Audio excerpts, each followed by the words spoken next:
Hello guys, now our next point is well of a death or it is also called as wall of a death, जिसको हम लोग मौत का कुआं भी बोलते हैं। मौत का कुआं आप लोगों ने देखा होगा या तो फिर सुना होगा, जिसमें कि एक पर्सन रहता है, वो व्हीकल चलाता है, उसमें कैसे कैसे टाइप्स के फोर्सेस एक्ट्स होते हैं, ये अभी हम लोग को यहाँ पर देखना है। This is a vertical cylindrical wall of a radius r inside which a vehicle is driven in horizontal circles. This can be seen while performing the stunts. जो मौत का कुआं होता है, वहाँ पर अलग अलग टाइप्स के स्टंट्स किए जाते हैं। आप लोगों ने देखे होंगे, जो स्टंट्स मैन्स रहते हैं वो वहाँ पर वर्क करते हैं। अभी ये जो मौत का कुआं रहता है, ये एक सिलेंड्रिकल वॉल रहता है, जिसमें कोई भी व्हीकल, बाइक हो सकती है, व्हीकल कोई भी बाइक हो सकती है या तो फिर कार भी हो सकती है, डिपेंड्स। इसके लिए आप लोगों को एक फिगर कंसिडर करना है। As shown in figure 1.5, the forces acting on the vehicle assume to be a point R. First, normal reaction capital N acting horizontally and towards the center. Second, weight mg acting vertically downwards. And third, force of static friction Fs acting vertically upwards between vertical wall and the tires.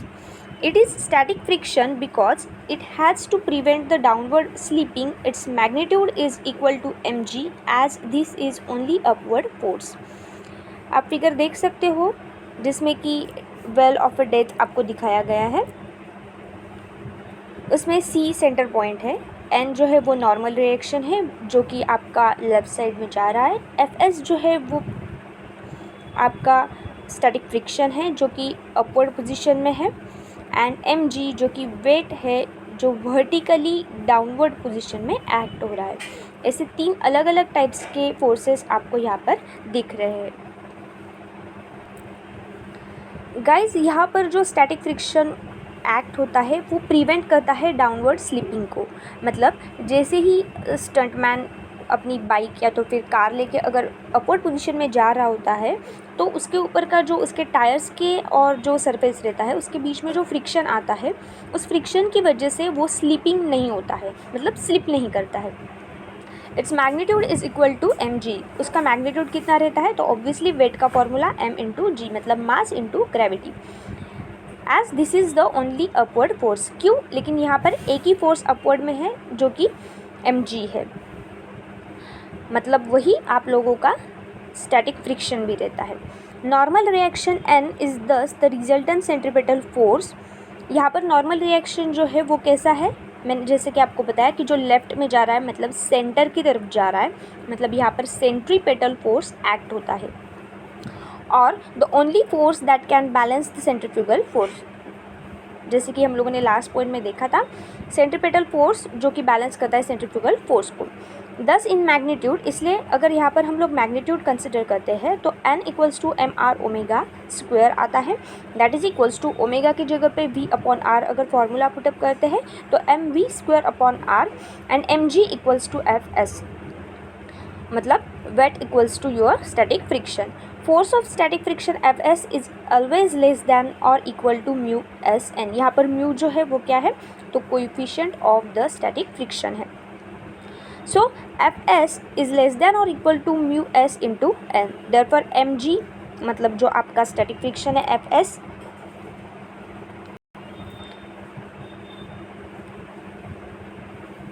mg is less than और equal to mu S into bracket M V square upon R. Therefore g equals to और less than और equals to mu S V square upon R. Therefore v square is greater than और equals to R G upon mu s, and hence v minimum equals to R G upon mu s in square root. Guys, इसके लिए मैंने एक calculation लिया हुआ है, वो मैं आपको दिखाती हूँ।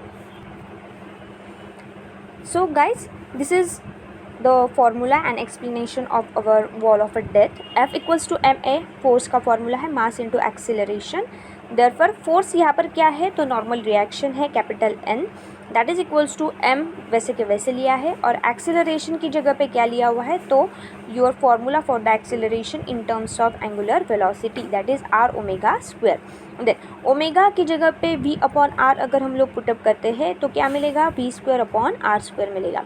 देयरफॉर दोनों r जो कि न्यूमरेटर एंड डिनोमिनेटर में है वो कैंसिल आउट हो जाएंगे, इसलिए क्या बचेगा, तो mv स्क्वायर अपॉन डिनोमिनेटर का एक जो r बचा हुआ है वो बचेगा। Therefore n equals to mv square upon r। Now weight w जो कि वेट है, यहाँ पर w से डिनोट करते हैं हम लोग। वेट का फॉर्मूला क्या है, तो m into g, that is equals to mg मतलब ही क्या है आप लोगों का, तो स्टैटिक फ्रिक्शन है। देयरफॉर mg की जगह पे आप लोग क्या पुटअप करोगे, तो mu s into N put up करोगे। Therefore fs is less than और equals to mu s n, ये आप लोगों का फॉर्मूला है। यहाँ पर म्यू s क्या है, तो स्टैटिक फ्रिक्शन है। देयरफॉर fs की जगह पे क्या पुटअप किया, mg पुटअप किया। It is also less than और equals to mu s into capital N की जगह पे क्या पुटअप किया है, तो mv square upon r put up किया। दोनों साइड का m कैंसिल हो गया, क्या बचेगा, g इज़ लेस देन और equals to mu s into v square upon small r। अभी हम लोग को किसकी वैल्यू निकालनी है, तो ऑब्वियसली v की वैल्यू निकालनी है। v square is greater than और equals to R G upon mu S. Therefore अभी अगर स्क्वायर निकालना होगा हम लोग को, v स्क्वायर का जो स्क्वायर है उस वो निकालना है, तो हम लोग क्या करेंगे, तो दोनों साइड स्क्वायर रूट लेंगे। जब स्क्वायर रूट लेंगे तो क्या होगा, v is equals to R G upon mu s in under root, इसलिए v मिनिमम की वैल्यू मिलती है हम लोग को under root r ji upon mu s. So guys, next is our example number 2. A motorcyclist to be treated as a point mass is to undertake horizontal circles inside the cylindrical wall of a well of inner radius 4 meter. Coefficient of static friction between the tires and the wall is 0.4. Calculate the minimum speed and frequency necessary to perform this stunt.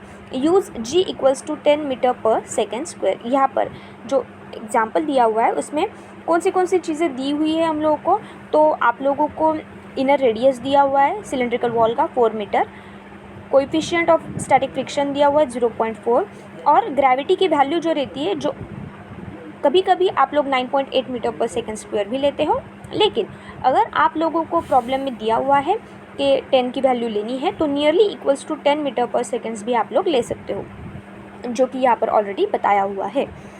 सो हम लोग इसका solution देखेंगे detail में।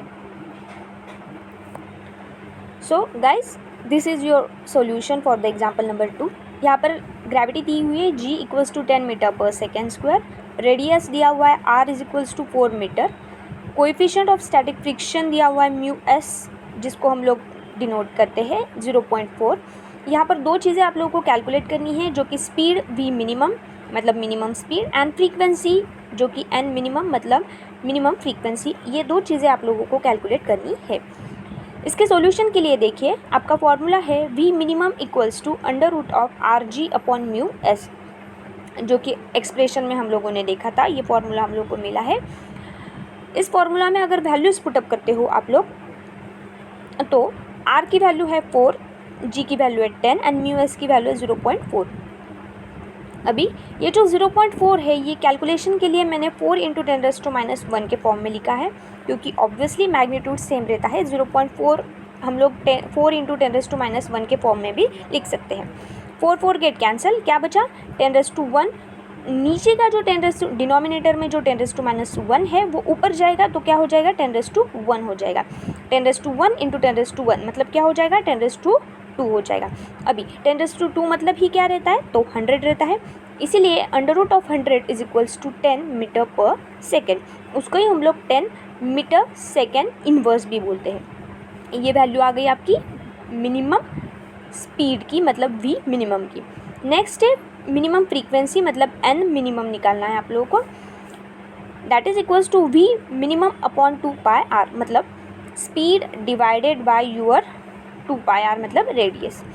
यहाँ पर ये circle का formula use किया हुआ है, 10 जो v मिनिमम की वैल्यू है डिवाइडेड बाय 2 इंटू पाई की value pi constant multiply by r की वैल्यू 4 वहाँ पर पुटअप की हुई है, that is equals to 10 divided by 2 into 3.14 जो कि पाई की वैल्यू लेते हैं हम लोग, कांस्टेंट वैल्यू है, मल्टीप्लाई बाय 4। 4 इंटू 2 हो गया ये 8, 8 इंटू 3.14, आपका आंसर मिलता है 25.12। Therefore 10 divided by 25.12 is equals to 0.4। Therefore हम लोग को वैल्यू मिलेगी एन मिनिमम की, जो कि मिनिमम फ्रीक्वेंसी है 0.4 रिवोल्यूशन सेकेंड इनवर्स, मतलब ही 0.4 RPS रिवोल्यूशन पर सेकेंड। ये था आप लोगों का प्रॉब्लम का एक्सप्लेनेशन।